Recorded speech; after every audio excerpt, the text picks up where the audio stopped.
얼마 전 대전에서 발생한 학내 교사 피습 사건과 관련해 교육당국이 부랴부랴 학교 출입관리 대책을 내놓고 있습니다.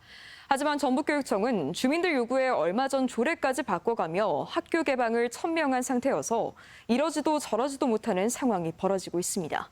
이창희 기자입니다.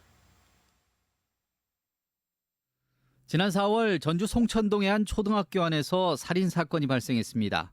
운동장에서 차로 사람을 들이받아 숨지게 한 사건인데 학교 공간이 각종 범죄에 무방비로 노출돼 있음을 확인시켜줬습니다. 여기에 지난 4일 대전의 한 고등학교에서는 외부인이 침입한 교사 피습 사건까지 벌어지면서 학교 출입 관리가 또 도마 위에 올랐습니다. 전북교육청은 긴급 회의를 열고 일단 대책을 내놨습니다. 핵심은 3가지로 자원봉사와 사회복무요원인 배움터 지킴이 인력을 도심 학교부터 확대 배치하고 경찰과 함께 학내외 순찰 강화, 그리고 노후된 CCTV를 고화질이나 지능형 CCTV로 바꾸겠다는 것입니다.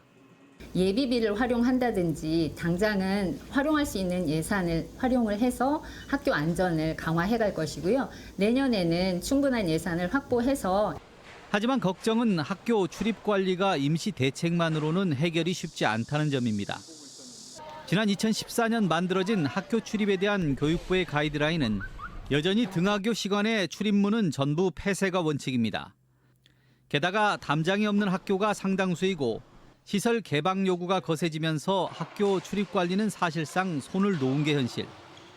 전북교육청 역시 지난 5월 학교 시설 이용 규칙을 바꿔 학내 행사와 공사, 그리고 학생 이용이 아닌 경우 학교 시설을 전면 개방하도록 했습니다.